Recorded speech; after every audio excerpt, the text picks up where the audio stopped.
cantado hoy como hace mucho tiempo no cantábamos, ¿verdad? Gloria al Señor. Qué buen tiempo, qué buen tiempo. Hermanos, yo quiero realmente llevarlo a ustedes hoy a tratar un tema que queremos nosotros hoy, que el Señor realmente pueda hacer algo sumamente especial en nuestras vidas a través de este tiempo. Gracias por tener este tiempo de compañerismo y compartimiento después de tener ya 5 años como iglesia, ¿verdad? Oh, 12 años. Así es que mi hermano Tim anunció hace un momento que teníamos 12 años de existencia y los hermanos aplaudieron. Ahora dijimos 12 años y nadie dijo nada. Tenemos 12 años. Gloria al Señor. Hermano, se dice tan sencillo, pero el Señor nos ha dado tantas experiencias, tantas cosas que hoy podemos compartir, que nos han ayudado a continuar adelante y dando las instrucciones de la manera que el Señor ha querido. Y nosotros hemos dicho, pero ha sido para bien todo lo que hemos aprendido. Podemos tratar mejor a nuestros hermanos, podemos dar instrucciones de mejor manera. ¿Saben por qué? Porque Dios nunca se equivoca y Él sabe lo que hace a su tiempo. Damos gracias al Señor por los hermanos que pudieron estar acá. Y no sé, esto no estamos grabando, me imagino, ya estamos grabando. Pero nuestro hermano Cajizo no pudo venir, él era el invitado para hoy, estábamos emocionados con esto, pero nuevamente el Señor está en sus planes y Él sabe lo que permite, pero damos gracias por Él. Queremos tenerlo en una mejor ocasión, o en otra ocasión, porque esta es buenísima y es buena ocasión y hubiésemos querido que Él estuviera aquí con nosotros hoy, pero Dios es quien determina cada cosa. Amén. Bien, mi hermano, sin más preámbulo, yo quiero que nosotros tengamos un tiempo de oración para entregar este tiempo de sermón y de enseñanza delante de la presencia de nuestro Dios. Vamos a orar. Bendito Dios y Padre nuestro, Señor, alabado sea tu nombre. Gracias por las canciones que pudimos entonar y decirte, Señor, bendecido seas tú.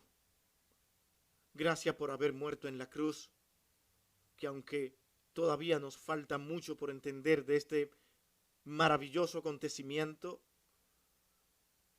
hoy te podemos dar gracias porque tu palabra dice, a través de esta muerte en la cruz, hoy tienen la salvación. Y esto es motivo para darte gracias a ti constantemente. Hoy, Señor, todos los que te amamos, todos los que hemos creído en ti y entendemos, Señor, lo que tú has hecho por nosotros, te damos las gracias. Así, Señor, queremos que seas tú quien permita, Señor, que tu palabra hoy pueda quedar grabada en nuestros corazones con lo que vamos a expresar. Que tu Santo Espíritu sea, Señor, quien guíe todo y que lleve todo de acuerdo a tu voluntad y en tu dirección.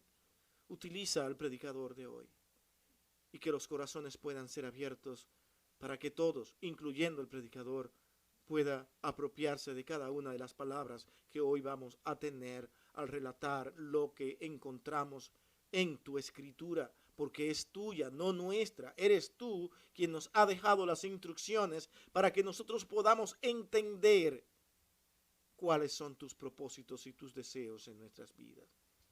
Gracias, Señor, por tanta misericordia. En Cristo tu Hijo amado, Señor, te lo pedimos a ti todo con gracias. Amén y amén. Bien, mis amados, yo quiero llevarlos a ustedes a esa segunda carta de Pedro. Vamos a ir al capítulo 3 y vamos a leer los versículos 8 y 9 de ese capítulo 3 y ahí nosotros vamos a estar soportando hoy el sermón que queremos traer. Vamos a leer y vamos a ir dando las direcciones a según vayamos avanzando para que nosotros podamos entender de qué hoy queremos hablar y por qué hemos tomado este texto en un día como hoy, que celebramos la resurrección de nuestro Señor Jesucristo. Capítulo 3, versículo 8 hasta el versículo 9. nos dice la palabra de nuestro Dios a través de la escritura de nuestro apóstol Pedro, quien nos trae estas palabras por inspiración divina, diciendo lo siguiente.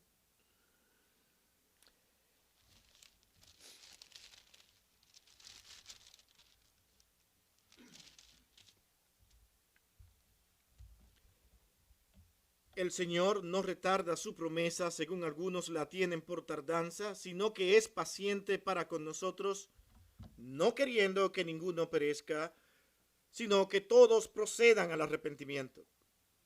Pero el día del Señor vendrá como ladrón en la noche, en el cual los cielos pasarán con grande estruendo, y los elementos ardiendo serán deshechos, y la tierra y las obras que en ellas hay serán quemadas.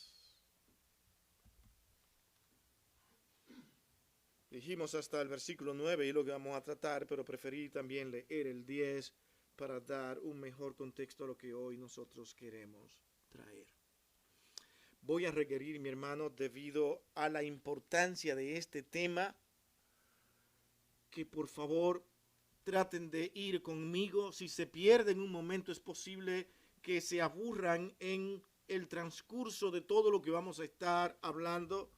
Queremos que presten la mayor atención y que me ayuden con esto aquí para que podamos entendernos mejor en todo lo que Pedro nos está queriendo enseñar en este pasaje que acabamos de leer. Como título hemos escogido hablar del regreso puntual de Cristo. ¿Por qué el regreso y no la resurrección?, diría usted, y es una buena pregunta. Bueno, pues prefiero contestarla de esta manera. Mis hermanos, en este tema, como en el de la resurrección también, podemos decir con toda seguridad de que no podemos hablar de resurrección sin hablar del regreso de Cristo. Es imposible, a mí se me hace imposible hablar de resurrección sin hablar del regreso de Cristo.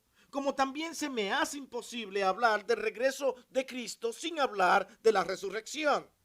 De tal forma que podemos decir que tanto el regreso como la resurrección están realmente íntimamente ligados en toda la enseñanza de las Escrituras. ¿Por qué?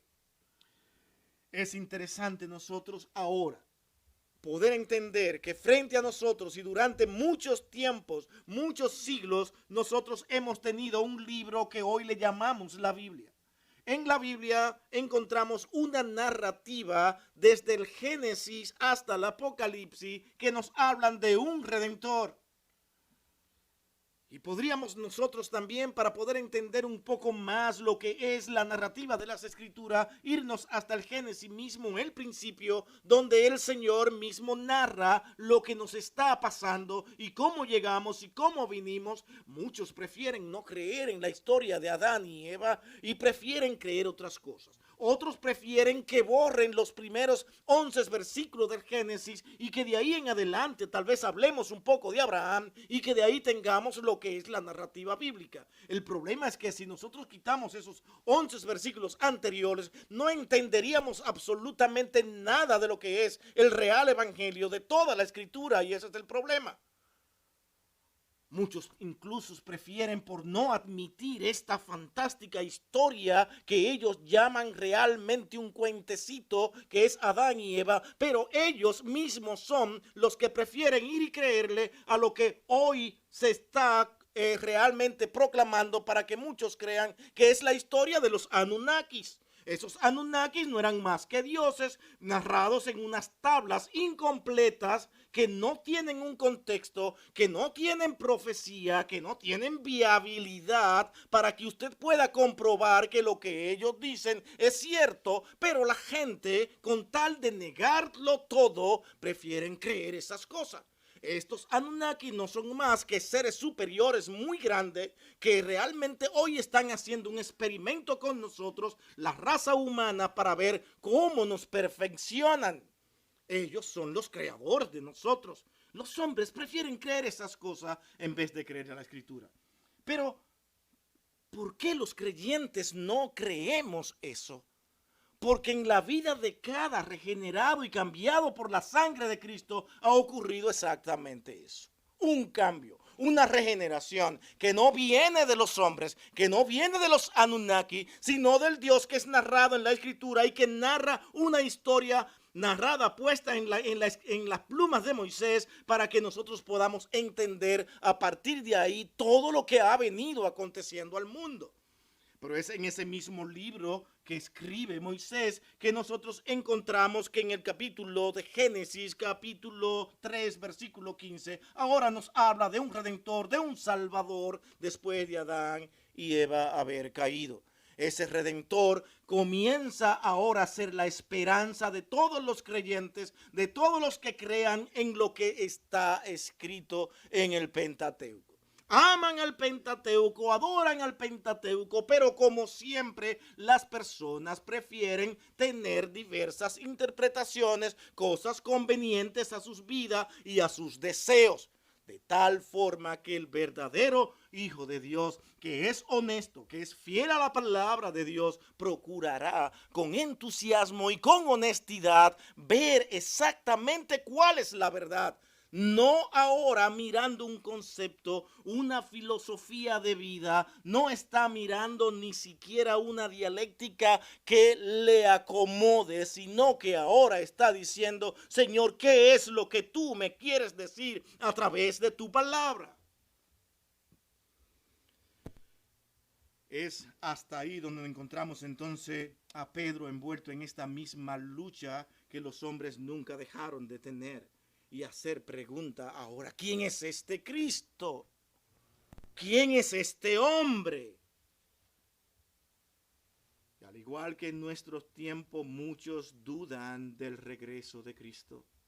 A pesar de haber visto de cerca un acontecimiento inusual como es la resurrección de aquel hombre, quien vivió como usted y yo, con todas las necesidades que usted y yo tenemos, pero nunca pecó. Hizo una gran diferencia en el mundo y está ahí para que lo investigue. ¿Cuánto no hubiesen querido las personas en la actualidad haber encontrado falta para hacer caer todo el mensaje de Cristo? Ha sido tan impactante que un ser que no nace en un palacio, que no nace con un nombre ya formado, donde la grandeza no formaba parte de él, ese hombre, inexplicablemente, este hombre aparece transformando y cambiando al mundo, donde hay personas con un ego tan alto, tan inmenso, y querer manifestar su poder. A pesar de todo eso, la humanidad tiene que contemplar un acontecimiento que no podemos entender. ¿Qué pasó en el mundo? Que hoy la historia se divide en antes y después de Cristo. ¿Saben por qué? Porque el hombre no es quien manda. Quien gobierna y controla este universo se llama el Creador, el Señor de este mundo, no los Anunnakis, no otros dioses inventados por los hombres para llenar un vacío de su alma y de entendimiento de cosas que quieren a la brava buscarle una explicación, pero sin pensar en Dios. En el verdadero Dios que por misericordia nos permitió que tuviéramos una escritura para que nosotros pudiéramos recibir dirección. Sí, sé que todas estas cosas continúan siendo difíciles para muchos porque prefieren ir detrás de lo que ellos consideran que es vital y que es de mucha inteligencia entender. Usan sus capacidades y a medida que se creen más inteligentes, más distorsionan las escrituras. Porque es la misma escritura que nos enseña que nosotros debemos venir ante el Señor con humildad. No se puede entender este libro si no nos humillamos ante la presencia de Dios y dejemos que Él hable.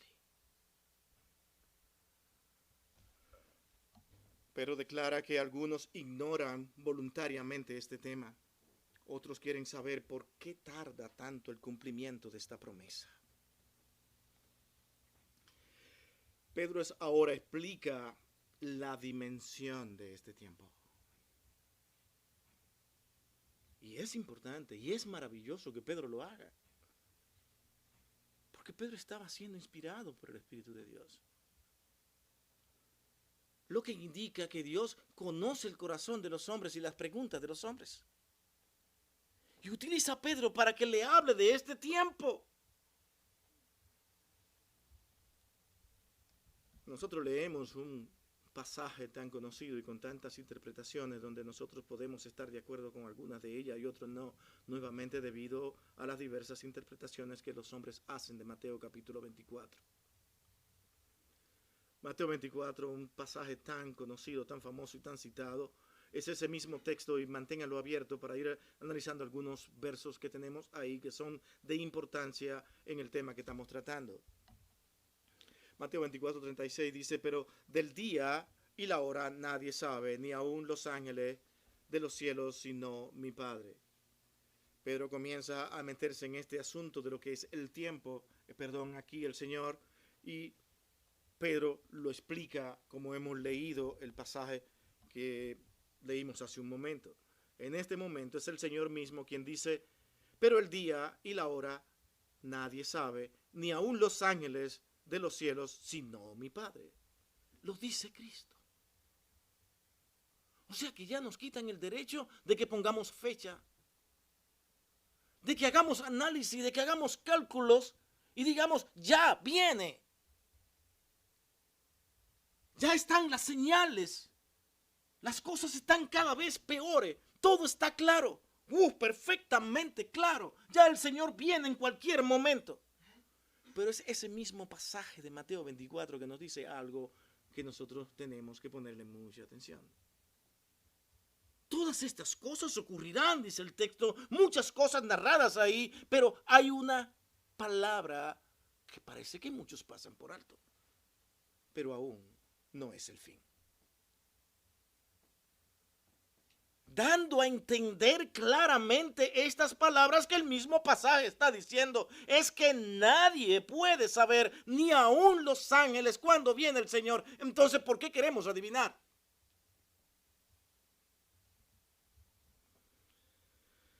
Debemos estar siempre listos, esperando el día y el momento de su regreso. Nuevamente Mateo 24, 42, ese mismo texto. Y aquí vemos la misma expresión,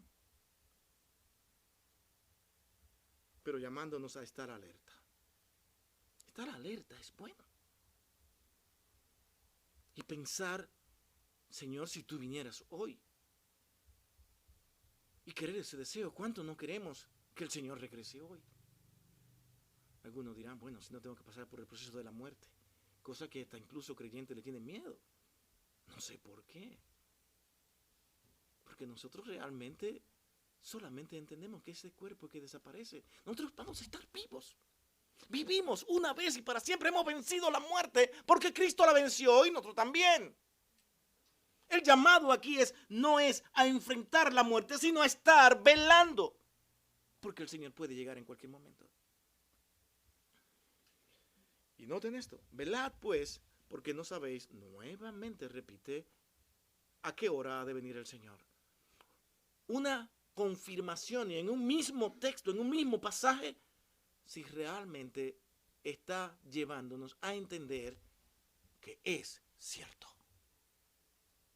Nadie, ni aún los ángeles, dice, pueden saber a qué hora ha de venir el Señor. Ni siquiera la hora. Eso lo dice el texto. Este misterio del tiempo se hace profundo y es verdad. Para el Señor, dice Pedro en el versículo 8, que un día para el Señor es como 1000 años. Otro problema más que nos encontramos con este número aquí. Y en toda la escritura y en la cultura hebrea, la cultura judía, 1000 era un número alto, un número para indicar un periodo de tiempo indefinido.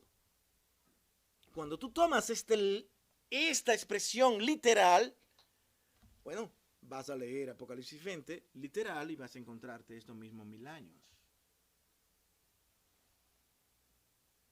De ahí tu interpretación de algunos textos, de algunos pasajes.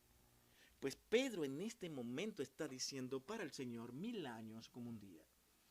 Todos tenemos expresiones en nuestros países. Por eso que cuando alguien llega a un país y tiene una conferencia, si va a predicar, si va a enseñar o lo que sea, tiene que tratar de empaparse lo más que pueda de saber cuáles son los modismos que cada quien habla. Porque muchas veces podemos pararnos en un país cualquiera y hasta insultar a los demás. Y usted muchas veces se puede parar y ve a los demás que dicen, wow, qué barbaridad, qué cosa digo. Y tú dices, pero ¿qué dije? No sabes, pero dijiste una barbaridad en ese momento.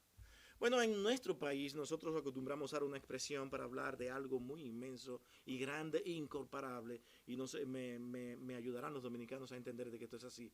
Cuando nosotros decimos, eso es como la bolita del mundo. ¿Sabe de qué estamos hablando de la bolita del mundo? De algo tan grande que nosotros creemos que este planeta es grande, pero queda pequeñito ante la magnitud de lo que queremos expresar. No podemos tomar esa expresión literal, sino diciendo simplemente que lo que vamos a decir es sumamente grande. Pedro aquí está diciendo que para el Señor 1000 años en ese mismo término y en ese mismo concepto es como un día, todo ese periodo de tiempo que tú tengas, que lo vea imposible de poder llegar a Él, que es tan grande, tan infinito.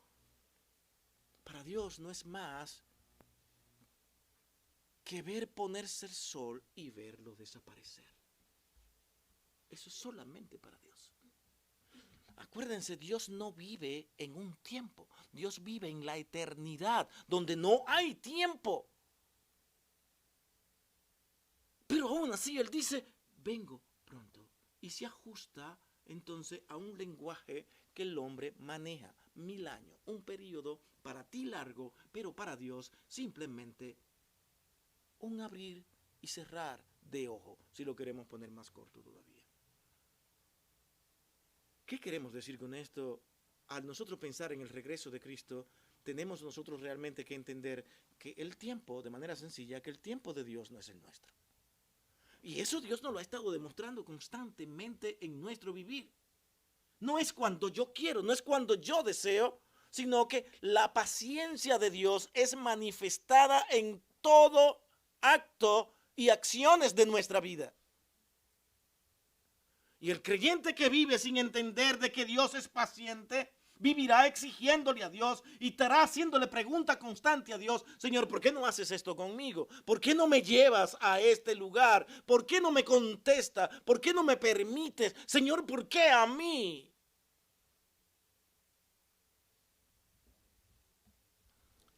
¿Cómo podemos entonces saber que nuestro Señor regresará a tiempo? Ese versículo 9 de Primera de Pedro, manténganse ahí.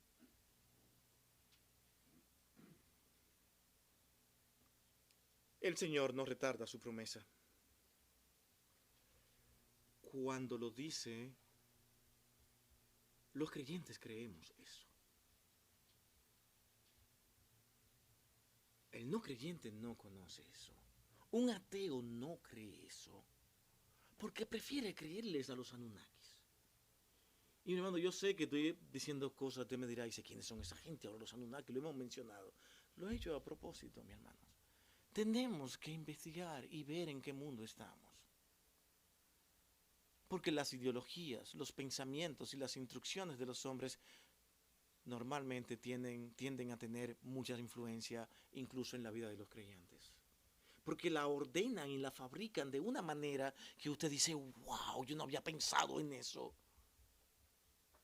Pero al final te das cuenta de que simplemente no es más que un deseo del hombre de creerse que él mismo es su propio Dios. Y más si le dicen que él es un proyecto a ser un Dios más en el mundo.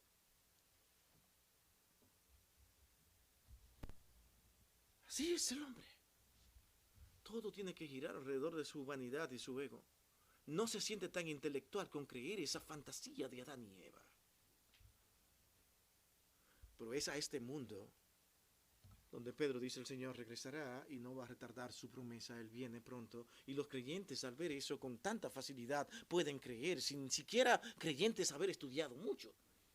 Te encontrarás entonces tú, ateos, con esas personas que no tienen mucho estudio y que pueden creer en esto, y tú le dirás: oh, es que realmente te falta investigar más, te falta estudiar más. Pero sí, el asunto es que también te encontrará con muchos evangélicos creyentes que son intelectuales con mucho estudio y que también creen. Tú dirás: pero ¿qué está pasando aquí entonces? El asunto es que Dios escoge a quien Él quiera, de todos los medios, en todos los tiempos, sea quien sea, y le da las instrucciones y le dice: tú creerás, eres mi hijo. Él los llama, Él los escoge. Cuando Dios hace esa obra, la hace tan perfecta que aún las personas que no tienen tanto estudio no los necesitan, porque ya su corazón está cambiado. Y cuando escuchan estas palabras, el Señor no retarda su promesa. Él levanta su voz al cielo y dice: Señor, gracias, porque un día te veré. Nadie puede entender eso sino a través de una obra de Dios hecha en sus corazones. En un mundo tan difícil y tan complejo y con tanta información, los hombres que no aman a Dios o que vienen a la iglesia simplemente a buscar información, a hacerse teólogos, simplemente van a terminar dudando y cayendo en diferentes teorías que los hombres hacen por ahí. Porque el creyente, el verdadero hijo de Dios, cree porque pone su fe en Cristo, quien es el autor y consumador de la fe, como dice Hebreos capítulo 12:2, ¿verdad? Grande es nuestro Dios. Podemos confiar en las promesas de Dios. Las promesas de Dios han mantenido a través de los siglos, se han sostenido. Y esto ya es un argumento. No lo pueden hacer los Anunnakis, no lo pueden hacer esas narrativas de esas tablas que se encontraron. No lo pueden hacer, porque están descontextualizadas. Tú tienes que ver dónde está todo. Pero abre las Escrituras y el Señor te habla de cosas que Él ha estado haciendo para que tú entiendas que Él es real. Mi hermanos amado, tenga la firme convicción de que este libro es la verdad. No hay más verdad que esta. Por algo Cristo dijo a una generación perversa, que a pesar de haber visto tanto, no quería creer. Y le dice: yo soy la verdad, el camino y la vida. Ahora vean en la historia y búsquenme un personaje, uno de estos mesías que los hombres han proclamado, que se haya atrevido a decir estas palabras. Sin embargo, es el tiempo mismo quien comprueba, quien afirma, quien pone en el corazón de los hombres, aunque odien a Cristo, entender de que hay algo increíble en aquel ser, porque Él es la verdad. Y la verdad no miente, no falla. La verdad se comprueba tarde o temprano. Y lo que hoy no quieren creer ni en estas verdades narradas en la Escritura, la van a ver abierta totalmente cuando el Señor regrese. Y Él murió y resucitó para vencer la muerte y decirnos que así como Él murió y resucitó, los creyentes también resucitaremos. ¿No le parece maravilloso eso a usted? ¿No alienta su alma esto? ¿No consuela su corazón? Mi hermano, yo sé que estoy aquí y esto es, como lo llaman mucho, es un monólogo. Y me gustaría que todos participáramos, pero así es el proceso acá, con lo que estamos nosotros hablando. Pero la invitación es a que usted mismo analice cada palabra y con lo que ha leído continúa analizando lo que estamos diciendo aquí. Las promesas de Dios se han mantenido a través de los siglos. Mi hermano, es increíble que nosotros vayamos a Isaías y veamos cosas tan claras y ¿qué pasó aquí en Isaías? Un hombre que escribió y habló 700 años antes de que Cristo viniera, y hablar de una forma tan puntual como dice nuestro título de hoy: el regreso puntual de Cristo y la realidad de Cristo en su venida. Él vino Y lo hizo Isaías en esta narrativa de una manera tan clara y puntual que no nos queda otra que asombrarnos o decir, pero ¿qué pasó? Aquí ha existido algo que no es correcto. ¿Será que la han inventado y la han puesto en un tiempo que no es? Es imposible. Ahí están los manuscritos. Dios dejó todo. A pesar del odio de las personas a las escrituras divinas, a pesar del rechazo, Dios preservó su palabra. Y cuando nos vamos a esos manuscritos, a ninguna persona estudiosa, intelectual en los días de hoy se atreve a abrir la boca. Es mejor ignorar estas cosas, es mejor no darle publicidad y continuar ellos con su proyecto de vida, diciendo lo que quieren, pero ignorando estas cosas. Pero la realidad es que Isaías dijo estas palabras cuando vamos al capítulo 7, versículo 14. Este texto dice, por lo tanto, el Señor mismo os dará señal. He aquí que la Virgen concebirá y dará a luz un hijo y llamará su nombre Emmanuel. ¿Usted le parece esto pequeño? 700 años antes, esas palabras están escritas ahí. Y si usted analiza la historia no fue forzada para llegar hasta ahí. Al contrario, se trataba de impedir todas estas cosas. Porque el hombre, al igual que hoy, es así. ¿Qué es lo que hace el hombre hoy? Contradecir, pelear con Dios, para que nada de lo que Él dice se cumpla. Los hombres prefieren imponer su voluntad. Los hombres prefieren llamar al pecado y santificarlo y purificarlo. Y decir no es pecado, es contradecir a Dios. Los hombres por todos los siglos se han empeñado en ser sus propios dioses y poner las reglas del juego. Sin embargo, a pesar de todo eso, sigue la promesa de Dios. Y estas palabras de Isaías fueron leídas por muchos y decían, no se cumplirá, no se cumplirá. Pero por encima de los hombres se cumple. ¿Y de qué manera? Y aquí hay algo importantísimo de notar y que dice que su nombre sería Emmanuel. Y el mismo texto traduce Dios con nosotros. Hablando de ese ser. Y eso lo vimos hace creo que 2 semanas atrás, cuando hablamos de Cristo y esa unión hipostática de Cristo, donde Él es 100% hombre y 100% Dios.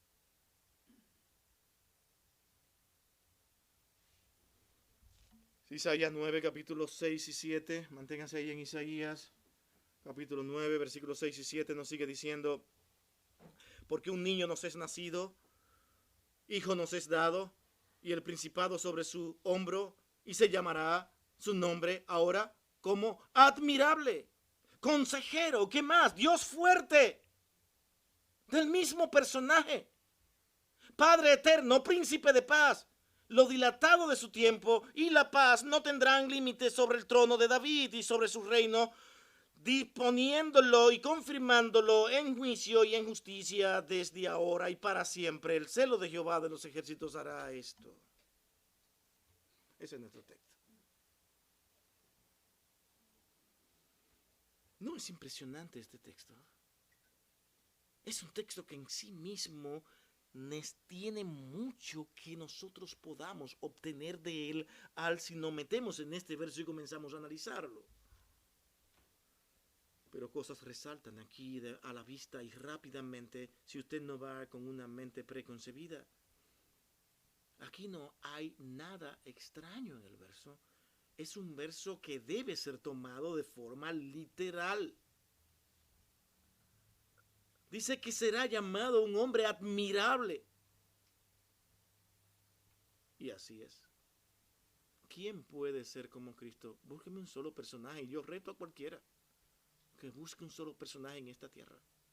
¿Quién es Mahoma? ¿Un hombre de guerra? Un hombre que tuvo una vida realmente extraña, pero que los hombres adoran porque simplemente se inclinan a ver una nacionalidad y patriotismo. Solamente hasta ahí. Podríamos analizar muchísimas cosas más. Dentro de este mundo hay muchas personas honestas que están buscando a ese Dios, Pero el problema es que están buscando a Dios donde no es. Están desvirtuando al que ya vino. Y no lo quieren. Y nos resta a nosotros orar por ese mundo. Luego aparece Smith diciendo que el ángel Moroni apareció otro Mesías más y otros muchos más. Podemos también mencionar a otro que dice, aquí está la verdadera explicación, porque en el 1844 creo que fue, aparece realmente algo increíble, una mujer con unas profecías increíbles, 1800. El linaje de White. Y hay que creerle a toda esta gente. ¿Se parecen a Cristo todo ello? Y sigamos buscando y buscando más personajes que los hombres han amado y han admirado y no se parecen a Cristo porque Él es admirable realmente en todo el sentido de la palabra. Nadie ha podido encontrar falta ni pecado en Él, ni falla. Y todo lo que dice se hace realidad.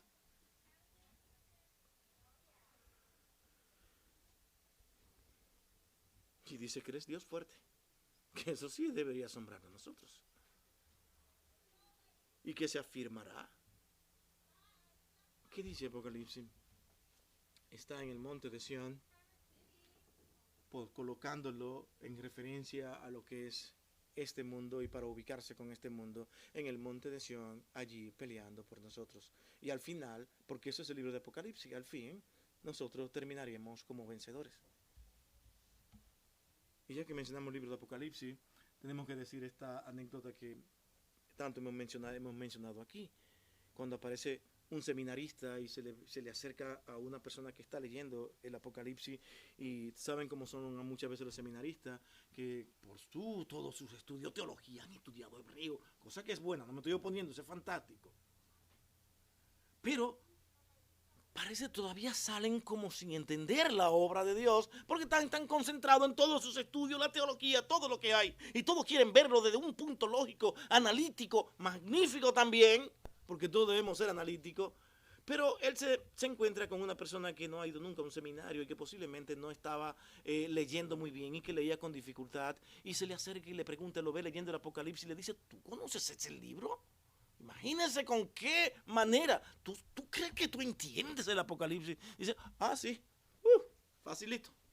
Yo lo conozco de más. ¿Que tú lo conoces? Sí, perfectamente. ¿Y de qué se trata? De que nosotros al final venceremos. Se acabó el Apocalipsis. Mi hermano, ese es el Apocalipsis. Al final, la iglesia saldrá vencedora. Eso es todo el Apocalipsis. ¿Cuántas cosas no salen de Apocalipsis? Y dicen, ¿no? Pero seguimos en este libro de Isaías, como si no tuviéramos ya bastante tiempo aquí. Isaías 53, 5 y 6. Cuando dice, más el herido fue por nuestras rebeliones, molido por nuestros pecados, el castigo de nuestra paz fue sobre él, y por su llaga fuimos nosotros curados. Todos nosotros nos descarriamos como ovejas, cada cual se apartó por su camino, mas Jehová cargó en él el pecado de todos nosotros. Gloriosa enseñanza para los hijos de Dios, que hoy hemos visto al Cristo que murió y que también resucitó, porque ahora se declara aquí que él cargó el pecado de todos nosotros. ¿Cuánto no podríamos decir de aquí? Cosas que usted jamás tal vez podrá creer de esta magnitud de obra hecha por Cristo. ¿Sabe hasta dónde llega? Y puedo decirle esto así de manera rápida y lo dejo a consideración de ustedes para sus estudios personales. Que la obra de Cristo fue tan grande, que nosotros hemos llegado hasta el Padre hoy como seres totalmente limpios. Porque yo me lo merezco. Porque yo hice algo especial por mí, porque yo me he comportado bien, porque yo soy muy puro. No. Ahora vuelva a usted mismo y se dará cuenta de que en la santidad y la pureza de Dios, al verla, al ver y mirar al cielo y ver la pureza que allí se encuentra, usted se sentirá en pecado. Porque de eso se trata. A pesar de ser pecadores, ¿qué dice la Escritura? Cristo murió por nosotros. No porque tú hicieras algo, No, no, porque no es por obra, para que nadie se gloría. Grita también Pedro.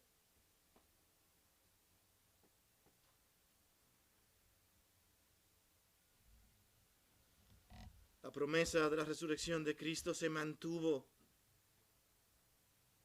Como dijimos ahorita, ese ahorita dominicano, hace un momento, ahora me entendieron. Hablamos de que Dios escoge diferentes personas de todo nivel de educación, los regenera, los prepara, los enseña y los va llevando a su medida y hasta donde Él quiere para que los dones que Él le dio a cada uno de lo que Él llama puedan ser ejercidos en diferentes lugares, en diferentes momentos. Aquí realmente yo tal vez no doy para más, para predicar en conferencias grandes, para yo poder realmente enseñar una gran cantidad de personas intelectuales. Tal vez no doy, pero otros sí lo dan. Dios lo llamó para eso y Dios tal vez me trajo aquí para hablar con ustedes. Ya me voy de esta iglesia, ya el pastor me dijo bruto. No, mi hermano. Lo digo en el sentido de que somos una iglesia no tan grande, pequeña. Y las iglesias grandes impresionan o no. Usted podría pararse aquí y así, bueno, ahí nada más somos dos o tres, me gustaría pararme ahí. Pero lo invitan un día a predicar en una iglesia que son 700, 800, 900 personas, usted comienza a temblar. Normal.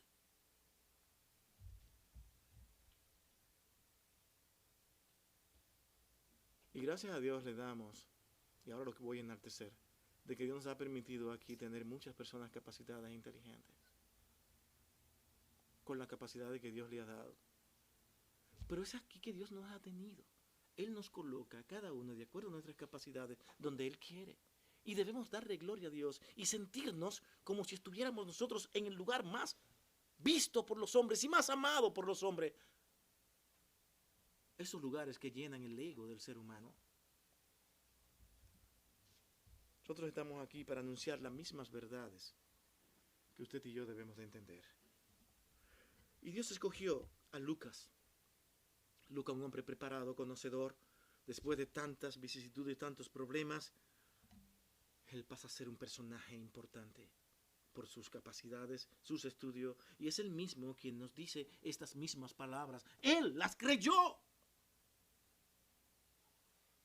¿Y cómo las expresa en Lucas capítulo 24, versículos 6 y 7? Dice, hablando del Señor, señores, sepan algo.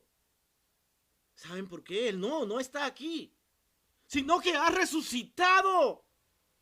Él lo expresa libremente, abre su boca, escribe estas palabras y dice, acordaos de lo que os habló cuando aún estaba en Galilea, diciendo, es necesario que el Hijo del Hombre sea entregado en manos de hombres pecadores y que sea crucificado y que resucite al tercer día. Eso fue lo que pasó, señores.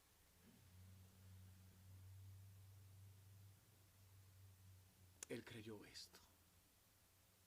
Un hombre con capacidades y con conocimiento de tantas cosas en su tiempo. Lo mismo pasó con Pablo. Cuando Dios le dijo, ven, no importa quién seas tú. Pablo mismo dijo, yo tengo muchísimas cosas de que gloriarme, pero ahora toda la gloria es para Cristo. Él entendió. ¿Cómo puede un hombre, un mortal hombre, entender cosas tan grandes si no es porque Dios hace una obra en él? Para eso fue que Cristo vino y murió, para transformar nuestras vidas, de tal manera que por sus frutos usted conocerá a un creyente, a un verdadero creyente que haya entrado en este mundo de salvación hecha por Dios, jamás negará a Cristo. No importa todos los argumentos ni las ideologías de los hombres, jamás podrán moverle de su fe. No necesitará estudios profundos, aunque mi invitación es analice, estudie, busque, pero a la larga es Dios quien salva. Pero yo no quisiera tener creyente aquí diciendo, bueno, si Dios quien salva, ¿qué me voy yo realmente a fatigar? Y vamos a hacer como el doctor Chapatín, vamos a evitar la fatiga. Sin embargo, Dios quiere que seamos diligentes, que seamos activos. La diligencia es parte de lo que Dios quiere que todo ser humano tenga, tanto creyente como no creyente. Y es por eso que Dios nos da varias lecciones cuando los incrédulos a veces son más diligentes que los creyentes y los incrédulos progresan más que los creyentes, porque el creyente prefiere dejarlo todo tranquilo. A mí nada más me interesa saber que yo ya estoy bien, que Dios me salvó. No, un hijo de Dios procura conocer más de su Dios, porque lo ama tanto que él quiere saber más y más de él, pero jamás negará a su Dios. Tanto es así que el mismo Juan se atrevió a decir estas palabras y decirle, pero ¿por qué se fueron? ¿Qué pasó con ellos? Ah, bueno, lo que pasa es que ellos no eran de nosotros, pero se fueron. Ah, qué sencillo resuelve el problema. Porque es la verdad. Usted dirá, no, así se resuelven los problemas muy fácilmente. Se fueron, no. Sobre todo aquellos que hablan de una salvación que Dios da y que luego el hombre la puede perder. O sea, Dios se equivoca, Dios falla, y Dios no tuvo tanta precisión para entender de que el hombre no era tan bueno, ni estaba tan preparado por una salvación tan grande que luego la descuidó y se perdió. No, mi hermano, cuando ese texto habla de no descuidar, es exactamente diciendo lo que acabo de decir un momento. Diligencia. Mantente en esa salvación, cuidándola, protegiéndola, aprendiendo, conociendo y acercándote más a tu Dios. Eso es todo lo que está diciendo.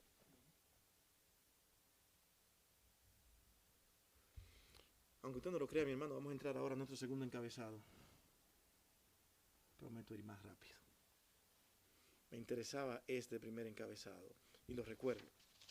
El Señor no rompe su promesa. Versículo 9. Ahora, el Señor demuestra su paciencia, segundo encabezado, versículo 9 también. ¿Por cuánto tiempo esperó el mundo la primera venida de Cristo? ¿Y ustedes creen que no sentían las mismas cosas que muchos sienten hoy? Ah, eso no es verdad. Ya. Mira todo lo que hemos pasado. Incluso hemos tenido que hasta que ser cautivos. Dios se olvidó en todo esto. Es una irrealidad, no es verdad. ¿Sabe lo que hemos sufrido? Podría decir el pueblo judío. Yo que lo di todo. Sí, muchos lo dieron todo. De la misma manera que muchos quieren darlo todo para que Dios le dé un beneficio. Muchos en el pueblo judío hicieron muchas cosas esperando algo de Dios. Y Dios no procede de esa manera. Porque Él nos está preparando para un mundo mejor que este. Un mundo donde la vanidad y el ego van a desaparecer. Y todos estaremos allí dando la gloria al Cordero de Dios por los siglos de los siglos. Sin vernos a nosotros. De tal manera que para prepararnos para ese tiempo tienen que pasar muchas cosas en nuestras vidas. Destruir todos los días nuestra vanidad y nuestro ego. Y eso es hasta que el Señor venga. Óigame, ni se crea usted que usted es tan humilde como lo cree y como lo piensa. Hay un momento que cuando alguien le dice cosas que no le gustan, como nosotros decimos en nuestro país, le sale el loco. Y eso no es más que vanidad y orgullo. ¿Sabe lo que es salir el loco, no? No quiera usted ver a un dominicano que se le salga el loco. Dice, ¿eso es lo que significa que se le salió el loco? Y dice, sí, pues corre.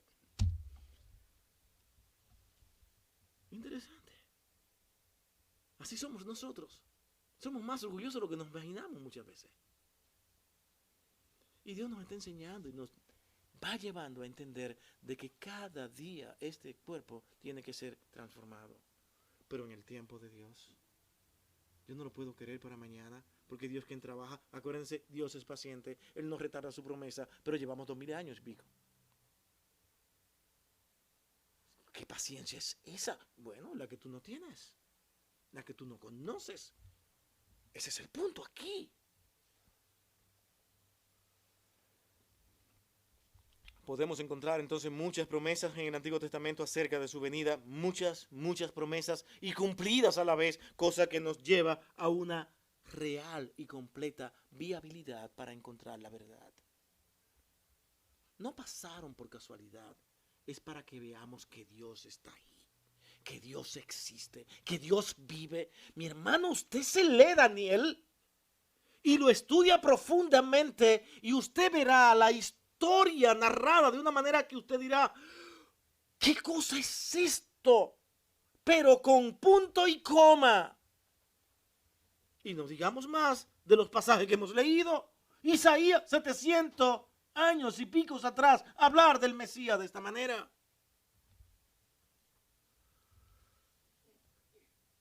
Cristo nació y los profetas dieron su mensaje. Luego llegó el momento preciso. Gálatas capítulo 4, 3 y 5, ese texto. Vamos a ir más rápido, no se me desesperen. Así también nosotros, cuando éramos niños, estábamos en esclavitud bajo los rudimentos del mundo. Pero cuando vino el cumplimiento del tiempo, el tiempo de Dios, no el nuestro, eso es lo que está diciendo. El cumplimiento del tiempo, el del hombre, no, el hombre estaba desesperado y diciendo que era mentira, que esto es falso, al igual que hoy. Pero el tiempo llegó y aquí ahora es cuando Pablo dice, pero cuando vino el cumplimiento del tiempo, entonces Dios en el tiempo de él envió a su hijo, nacido de mujer y nacido bajo la ley, como lo había dicho Isaías, para que redimiese a los que estaban bajo la ley, a fin de que recibiésemos la adopción de hijos. ¡Hijos! ¡Qué cosa tan inmerecida! Pero hasta ahí llega la magnitud de la obra de Cristo. La paciencia de Dios se demuestra en su creación. Las temporadas de sembrar y cosechar requieren mucha paciencia, ¿o no? Usted no siembra y dice, mira, crece, crece que tengo hambre y necesito comerte producto. Si no lo haces, hoy te voy a cortar y es más, necesito. No puedes, tienes que esperar. Y son lecciones de Dios. ¿Quién hace crecer ese árbol, esa planta, ese fruto, ese tubérculo que tanto nosotros a veces amamos, sobre todo los dominicanos? Es Dios. Pero lo hace a su tiempo, no en el tuyo. Claro que hoy los hombres aceleran muchísimas cosas utilizando las mismas cosas que Dios ya ha creado y las falsifican. Y ese es un tema largo y muy controversial. Pero es una realidad de nuestro mundo. Pero la realidad que es de forma natural y precisa es Dios quien lo hace. Ahora cuando el hombre lo hace mal. Lo acelera y lo hace mal. Dale el tiempo a Dios. Porque Él sabe cuándo es. El transcurso de las estaciones del año requieren también paciencia. Sobre todo aquella que no queremos que llegue el invierno. Estamos en momentos felices ahora. Hoy nos declararon que íbamos a estar prácticamente a 80. Estamos felices. 80 grados Fahrenheit. Felices. Amamos el verano. Pero cuando llegue el verano y comience ese calor tan fuerte, ya que venga el otoño. Ay, no, el otoño no, porque después del otoño viene el frío. Nunca estamos conformes. La realidad del ser humano, ¿o no? Pero la realidad es que esas estaciones del año es Dios quien la controla y quiera el hombre o no, llegan cuando Él quiere. Una de las cosas que yo amo de este lugar es que realmente puedo ver todas las estaciones. En mi país no. Allá hay una sola estación. Allá dicen que hay una sola, que es calor y carreteras desbaratadas. Siempre en construcción, y arreglando, y bregando, en el medio. Es terrible. Solamente eso. Muchos tendrán fe y convencimiento de pecado para poder arrepentirse, porque Dios hace esa obra. En su paciencia y en su espera y en el tiempo que Dios quiere. Muchos la tendrán. Pero debe ser ejercitada a través de la predicación de la palabra de Dios. Los hijos de Dios no debemos decir, bueno, Señor, si tú eres quien salva y salva en tu tiempo, ¿para qué predicar? No, eso es no haber conocido al Señor. Porque lo primero que Dios pone en el corazón de cada creyente es amor por las almas. Lamenta la no salvación de nuestros familiares, de nuestros amigos, de personas cercanas, de personas que conocemos. Nos duele cuando alguien blasfema el nombre de Cristo, porque queremos verlo salvado por la sangre de Cristo. Pero todo esto ocurre cuando usted predica la palabra de Dios. Alguien decía esta mañana que cuando los hombres niegan todas las cosas de Dios, ahí estamos nosotros. Ahí estamos nosotros para decirle, te has equivocado. Glorioso. Muchos tendrán fe y convencimiento de pecado para poder arrepentirse. Estos obtendrán la salvación como un regalo. Y si un regalo de Dios, realmente no tendrá necesidad de que Él mismo se la atribuya, porque es de Dios. Él nos dice pacientemente que hoy es el día de salvación, pero aún así espera pacientemente y en su paciencia a que todos los hombres procedan al arrepentimiento, como dice nuestro texto. Nuevamente en el versículo 9 y nuestro tercer y último encabezado, el Señor se deleita en la salvación de una sola alma. Dios no requiere que ninguno de los suyos perezca. Y aquí habla de los suyos en este texto. No está hablando de un Dios desesperado. Yo quiero que todos se salven, que todo. Pero lamentablemente, ¿por qué no vienen? ¿Por qué? ¿Por qué? Colocan a Dios como si Él estuviera llorando y sufriendo porque los hombres no vienen a Cristo. No, la Escritura nos dice en Efesios que todo está organizado desde antes de la fundación del mundo en la eternidad. Y yo creo eso. ¿Qué yo hago con esos textos? ¿Los invento? ¿Los traigo a nuestra humanidad? Nuestra humanidad, cuando analiza sin Dios, lo hace incorrectamente. No se le puede decir a Dios lo que debió haber hecho y cómo hacerlo, porque Él es el dueño y creador de nuestras vidas. Él es el dueño y creador de este mundo. Es Él quien decide cómo y cuándo va a ser. Por más tonterías y disparates que el hombre haga para tratar de destruirlo, todo va a caminar de acuerdo a lo que Dios ha querido. Y Dios ha dicho que por el pecado mismo el ser humano se va a ir destruyendo cada vez más. No, eso no es verdad. Usted dirá, ¿cuánto hemos avanzado? Hemos progresado muchísimo. ¿De qué nos ha servido ese progreso y ese avance si ahora somos más enemigos que nunca? Ahora no podemos estar tan cerca como realmente la gente caminaba, hablaba y conversaba y sacaba una mesa y comenzaba a jugar dominó y ponía sus cosas ahí al lado. Ya no puede ponerla porque te roban hasta el agua que tienes ahí en ese tiempo de jugar dominó. Tienes que vivir todo el tiempo sospechando y hasta con vigilante. Tenemos un mundo complicado. Y hay más información porque ahora se ubican uno y otro porque nada más tienen que llamar por el teléfono y hacen un cuadro para llevar a cabo cualquier atraco, cualquier acto delincuencial. De tal manera que lo que el hombre ha puesto como tecnología simplemente ha ido grabando más las cosas. Ahora, mi hermano, yo no sé por qué, pero yo amo este tiempo después de todo. Qué cómodo es tener un teléfono, ¿no? Entonces todo va a terminar diciendo, lo que tienes en tu mano, úsalo para bien. Úsalo para la gloria de Dios. Qué bueno que los hombres hayan avanzado, pero no me pueden decir que en sentido general lo que hemos avanzado nos ha ayudado nosotros como seres humanos. Para estar, ¿qué es lo que el hombre más desea? Paz, armonía,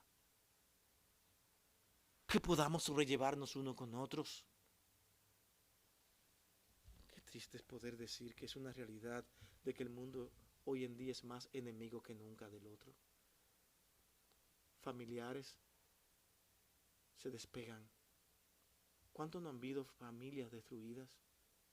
Donde hermanos y hermanas y amigos ya no se hablan.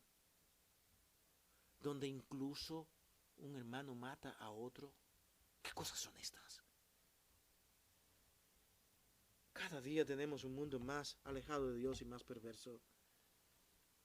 Pero el Señor realmente glorioso permanece paciente y deleitándose en la salvación de una sola alma. Y una sola alma que viene al Señor produce gozo en el cielo. Es más, por cada entendimiento y cada gloria a Dios que usted como creyente da en el cielo, dicen también amén. Hace un momento cantábamos de una manera tan gloriosa en esta congregación que yo sentí que realmente en el cielo también estaban allí cantando junto con nosotros. Y no es una exageración, es que ocurre.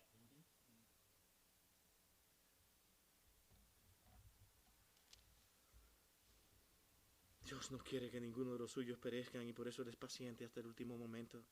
Y es en Romano que dice que cuando el último de ellos sea completado, entonces, ¿quién lo sabe? Solamente Dios. Es posible que usted mañana salga y le predique al último que Dios programó para esta salvación. Inmediatamente el Señor llegue. Porque por la predicación, por la locura de la palabra de Dios, como dice Pablo, de la predicación los hombres serán salvos. Pablo predicaba a pesar de entender todas estas verdades y enseñaba y no paraba día y noche, velando y orando, esperando la venida del Señor. Dios espera pacientemente a que todos aquellos que Él ha determinado salvar se arrepientan. Y esto va a implicar una larga espera según nosotros, como puede ocurrir también mañana. El Señor vendrá. Cristo es el Redentor. Él es el Salvador y esa es nuestra gran esperanza. Así como murió, también resucitó. Y como Él resucitó, usted y yo también resucitaremos. No hay para qué tenerle temor a la muerte. Dios nos ha dado este momento para que confiemos en Dios y le sirvamos. No para exhibir nuestras bondades, sino para que al ver a Cristo, nosotros veamos cuán maravillosa obra Él ha hecho por nosotros. Y nos contemplemos diariamente en nuestras vidas y que al contemplarla nosotros digamos, Señor, perdónanos por haberte faltado. Usted que es tan bueno, ¿usted cree que en ese día que usted ha hecho tantas bondades y tantas purezas, usted no le ha faltado a Dios? Aún en los momentos más gloriosos de nuestra vida, ofendemos a Dios. Porque es tanta su santidad. Y como Él conoce nuestros corazones. Muchas veces en todas esas bondades ocurre que nosotros nos gloriamos dentro de ella y ya pecamos, ya faltamos, porque la gloria es para Dios. De tal manera que cuando el Señor dice que es para su gloria, Él sabe a quién se lo está diciendo. Háganlo, esfuércense para que todo sea para la gloria de Dios. Pero casi todo el tiempo los hombres somos tan perversos que siempre vamos a guardar un poquito para nosotros. ¿De dónde salen estas palabras? ¿Tú crees que después de tantas cosas que hoy he hecho, tantos sacrificios que yo he hecho, tú me trates así? Pero caramba, tú has sido tan bueno, el mundo te ha admirado. Y los hombres, como son hombres, muchas veces le hacen un altar a los héroes, porque han sido tan buenos, han sido tan maravillosos, y que nosotros nos inclinamos ahí a darle honra a los hombres de una manera tan increíble que jamás se la daremos a Dios. Le damos más honra a los hombres muchas veces que a Dios. Y eso es triste. Mi hermano, estamos llamados a esperar ese regreso de Cristo, pero mientras los esperemos, vivamos para darle toda la gloria a Él, porque Él lo dio todo por nosotros. Vamos a orar. Bendito Dios y Padre, gracias por este tiempo. Gracias por tu amor, gracias por tu misericordia. Gracias por tu palabra, porque ella nos da las instrucciones que realmente necesitamos. Y gracias, mi hermano, gracias por la integridad de nuestros hermanos al escuchar estas palabras. Gracias, Señor, porque te lo debemos a ti únicamente. Eres tú nuestro Dios. Gracias, Padre. En Cristo, tu Hijo amado, te damos las gracias. Amén y amén. Dios nos bendiga, hermano.